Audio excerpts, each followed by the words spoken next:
यह वीडियो केवल सामान्य जानकारी के लिए है। कोई भी दवा लेने से पहले डॉक्टर से सलाह अवश्य लें। अगर कोई वीडियो देखकर दवा लेता है तो वह खुद जिम्मेदार होगा। हेलो दोस्तों, पिछले कुछ दिनों में मेरे पास ना बहुत सारी कमेंट्स आ रही हैं कि सर प्रेगनेंसी में जो बुखार खांसी हो जाती है उसका आप बेस्ट ट्रीटमेंट बताओ। जो नॉर्मल दवाइयों से अगर पेशेंट ठीक नहीं हो तो अपन उसको क्या दे सकते हैं। ठीक है, तो उसके अंदर सबसे पहले अपन बात करते हैं किसकी, सिम्टम्स की, कि आखिर क्या क्या लक्षण उसमें दिखते हैं। ठीक है, तो पहले आता है फीवर। ठीक है, 100+ डिग्री फ़ारेनहाइट क्या होता है, पेशेंट को फीवर चढ़ जाता है। ठीक है, बुखार आ जाता है।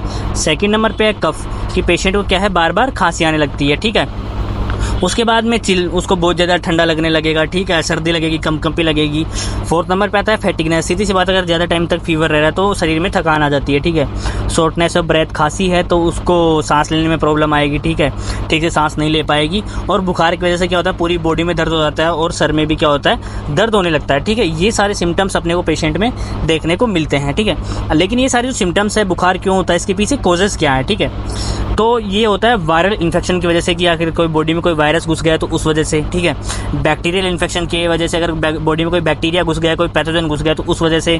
या फिर जो अभी गर्मी का मौसम चल रहा है तो उसमें क्या होता है, कोल्ड ड्रिंक पी लेते हैं, या फिर पसीनों में ठंडा फ्रिज का पानी पी लिया, तो उस वजह से भी ये प्रॉब्लम देखने को मिल सकती है अपने को। ठीक है, सबसे पहले मैं बता दूं कि ऐसा जो ये बुखार जो होता है, ये बुखार खुद कोई डिजीज़ नहीं होती है। ठीक है, बुखार डिजीज़ में काउंट नहीं होती है। बुखार आपको एक संकेत मिलता है कि बॉडी में कोई पैथोजन जब घुस जाता है किसी डिजीज़ के लिए, तो बॉडी सबसे पहले एक संकेत देती है जिसके बुखार के रूप में वो आता है कि बॉडी में कोई पैथोजन घुस गया है, तो उसका ट्रीटमेंट अपने को करना पड़ता है। तो बुखार खुद डिजीज़ नहीं है, वो एक संकेत है। ठीक है, अपने को कि अगर आपने इसका ट्रीटमेंट नहीं किया तो वो एक डिजीज़ एक बड़े डिजीज़ में कन्वर्ट हो सकती है। मतलब तो उसकी अपन आज बात करेंगे, आखिर अपन क्या ट्रीटमेंट दें कि पेशेंट बिल्कुल ठीक हो जाए। ठीक है, बेस्ट ट्रीटमेंट की आज अपन लोग बात करेंगे।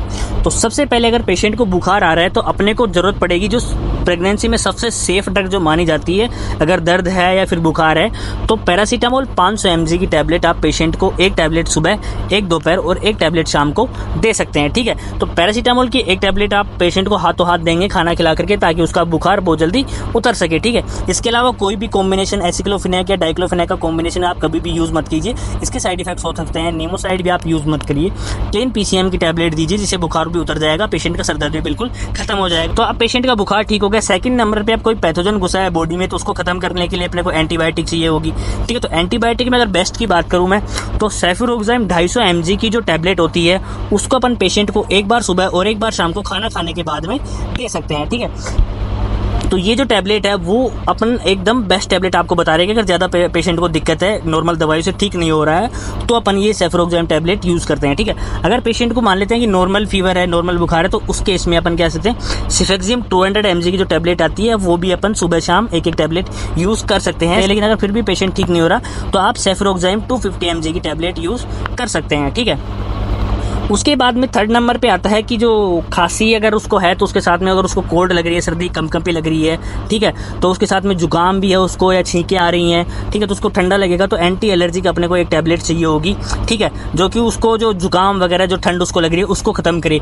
तो उसके अंदर जो बेस्ट ऑप्शन आता है वो मोंटेलुकास्ट ब्लास्टिन के नाम से एक कंपोजिशन आता है। ठीक है, मोंटेलुकास्ट लिवोसिट्राजिन सब लोग यूज़ करते हैं, अगर उससे ठीक नहीं हो रही है तो बेस्ट आप यूज़ कर सकते हैं मोंटेलुकास्ट ब्लास्टिन टैबलेट। ठीक है, ये जो जुकाम अगर खांसी है तो उसको बहुत जल्दी पेशेंट को रिकवर करने में हेल्प करती है, खांसी जुकाम को बहुत जल्दी खत्म करती है। तो ये जो मोंटेलुकास्ट ब्लास्टिन की जो टैबलेट आती है वो अपन पेशेंट को दिन में 2 बार, एक बार सुबह और एक बार शाम को खाना खाने के बाद में दे सकते हैं, जिसका बहुत ही ज़्यादा अच्छा रिजल्ट अपने को देखने को मिलता है। ठीक है, अब उसके बाद में जो अपन ने तीनों टैबलेट दे दी एंटी एलर्जिक, अब एक स्टेरॉइड अपने को जो लोग यूज़ करते हैं। ठीक है, तो सबसे पहले मैं बता दूं कि जो ज़्यादातर लोग यूज़ करते हैं वो बेटनासोल और या फिर डेक्सोना यूज़ करते हैं, लेकिन ये प्रेगनेंसी में बिल्कुल भी आपको नहीं देना है। FDA रेगुलेशन के अकॉर्डिंग ये नहीं है, प्रेगनेंसी में इनको सेफ बिल्कुल नहीं माना गया है। ठीक है, लेकिन जो ओमनाकोर्टिल जिसके अंदर प्रेडनिसोलोन जो आता है ये आप लो डोज में यूज़ कर सकते हैं। ठीक है, लो डोज मतलब कि 5 to 10 mg के आसपास आप पेशेंट को दे सकते हैं। तो जो ओमनाकोर्टिल 5 mg की जो टैबलेट होती है वो अपन पेशेंट को देंगे, एक टैबलेट सुबह और एक टैबलेट शाम को खाना खाने के बाद में अपन देंगे, ताकि उसकी बॉडी में एनर्जी मिले और जो बीमारी उसको जो पैथोजन वो घुसा है बॉडी के अंदर वो बिल्कुल खत्म हो जाए, बुखार उसका बिल्कुल ठीक हो जाए। अगर पेशेंट को अपन इतनी सारी जो टैबलेट्स दे रहे हैं, प्रेगनेंसी है उसको, तो उसकी बॉडी में एसिडिटी वाली प्रॉब्लम देखने को मिल सकती है, क्योंकि ज़्यादा एंटीबायोटिक यूज़ करते हैं तो उस वजह से कई बार क्या होता है, पेट खराब हो जाता है, पेट में गर्मी हो जाती है, एसिडिटी की प्रॉब्लम देखने को मिलती है। तो उसको खत्म करने के लिए अपने को कैप्सूल पेंटोप्राजोल 40 mg की जो टैबलेट है वो वो पेशेंट को एक बार खाली पेट देनी होगी, ठीक है। लेकिन आपको जो मेन चीज़ जो ध्यान रखने वाली बात इसमें ये है कि पेंटोप्राजोल प्लेन आपको देनी है, ठीक है। डीएसआर आपको नहीं देनी है, क्योंकि डीएसआर के अंदर आता है डोमपेरिडोन, ठीक है। डोमपेरिडोन एफडीए रेगुलेशन के अकॉर्डिंग नहीं है, इसको बिल्कुल मना कर रखा है कि आपको प्रेगनेंसी में इसको बिल्कुल भी यूज़ नहीं करना होता है, इससे साइड इफेक्ट्स देखने को मिल सकते हैं। डोमपेरिडोन आपको डीएसआर टैबलेट यूज़ नहीं करते, प्लेन पेंटोप्राजोल या प्लेन ओमी कैप्सूल आपको यूज़ करना है, ठीक है। उसके बाद में सिरप की बात आती है। अगर पेशेंट को खांसी है तो रेस्कॉफ डीएक्स सिप्ला की जो सिरप आती है जिसके अंदर आता है डेक्स्ट्रोमेथोर्पन और क्लोरमफेनामाइन, ठीक है, सीपीएम। तो सीपीएम को भी प्रेगनेंसी के अंदर बहुत ज़्यादा सेफ माना गया है कि बिल्कुल सेफ है, इसको यूज़ करने से कोई साइड इफेक्ट नहीं होता है बच्चे के ऊपर। तो सीपीएम का कॉम्बिनेशन आता है डेक्स्ट्रोमेथोर्पन के साथ में, तो इस टाइप को अपन यूज़ कर सकते हैं। इसको अगर पेशेंट को देना कैसे है, एक बार सुबह, एक बार दोपहर और एक बार शाम को, दिन में 3 बार अपन पेशेंट को इस सिरप को दे सकते हैं। और एक बार में पेशेंट को 10 ml उसको देना है, मतलब दिन में टोटल 30 ml सिरप पेशेंट को देनी होती है। तो इस सिरप को अपन यूज़ कर सकते हैं। ये तो हो गया ओरल ट्रीटमेंट, ठीक है, ओरली जो दवाइयाँ या सिरप देने के लिए। अब बात आती है इंजेक्शंस की, जो मेन बात जहाँ पे लोग घबराते हैं कि यार इंजेक्शन कौन सी लगाऊं या नहीं लगाऊं।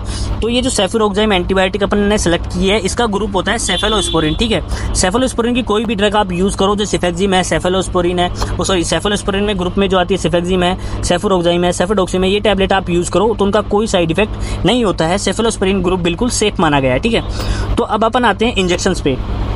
तो सबसे पहले अगर प्रेगनेंसी 20 वीक से कम है, ठीक है, 20 सप्ताह से कम की प्रेगनेंसी है, तो उसमें डिक्लोटाल AQ 1 ml का जो इंजेक्शन है वो अपन पेशेंट को IM रूट के थ्रू दे सकते हैं, ताकि उसका बॉडी का दर्द खत्म हो और बुखार जल्दी से ठीक हो जाए।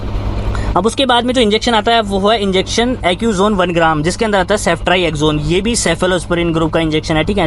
मैंने पहले ही बताया सेफेलोस्पोरिन ग्रुप बिल्कुल सेफ माना जाता है, इसलिए अपन सेफ्ट्राइएक्सोन इंजेक्शन पेशेंट के लिए यूज़ कर सकते हैं। इसको अपन सिर्फ एक बार यूज़ करेंगे पेशेंट को, ठीक है। अगर फिर भी अगर पेशेंट ठीक नहीं हो रहा तो अपने को उसकी CBC करानी पड़ेगी, या फिर अदर इन्वेस्टिगेशंस की अपने को ज़रूरत पड़ती है। उसके सिम्टम्स के अकॉर्डिंग उसका इन्वेस्टिगेशन कराना बहुत ज़रूरी है। सिर्फ फर्स्ट बार में आपको ट्रीटमेंट देना है, ठीक होता है, ठीक है, वरना फिर आपको इन्वेस्टिगेशन कराना ही पड़ेगा। तो ये जो दोनों इंजेक्शन है वो अपन पेशेंट के लिए यूज़ कर सकते हैं, जो कि एक बेस्ट ट्रीटमेंट क्लिनिक पे अपन दे सकते हैं, ठीक है। ये तो आ गई यूज़ करने वाली बात। लेकिन जो नॉर्मली पेशेंट के लिए अपन बहुत ज़्यादा टैबलेट्स या इंजेक्शन जो आती है अपन यूज़ करते हैं, लेकिन उनको प्रेगनेंसी में यूज़ नहीं करना होता है बिल्कुल भी, उनके बारे में भी अपन देख लेते हैं। जिसमें से कुछ मैंने लिख रखी है कि अमिकासिन इंजेक्शन का यूज़ आपको प्रेगनेंसी में बिल्कुल भी नहीं करना है। इसमें बच्चे में डिफेक्ट देखने को मिल सकते हैं, या तो बच्चे को कम सुनाई देना, ठीक है, या फिर बिल्कुल भी सुनाई नहीं देने वाले जैसे प्रॉब्लम्स इसमें देखने को मिल सकती हैं, ठीक है। डोमपेरिडोन टैबलेट मैंने अभी आपको बताया इसमें, ठीक है। डॉक्सीसाइक्लिन इसके लिए भी बिल्कुल मना कर रखा है कि प्रेगनेंसी में ये बिल्कुल भी यूज़ नहीं करने चाहिए, ठीक है। कीटोरोलैक हो गया,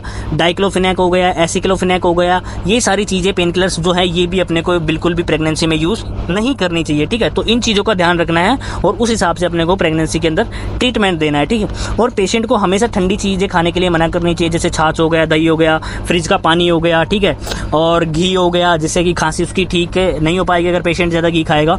तो ये चीज़ें जो डाइट होती है वो डाइट मोस्टली बहुत ज़्यादा रोल अदा करती है पेशेंट को बीमारी को ठीक करने में या बीमारी को पैदा करने में।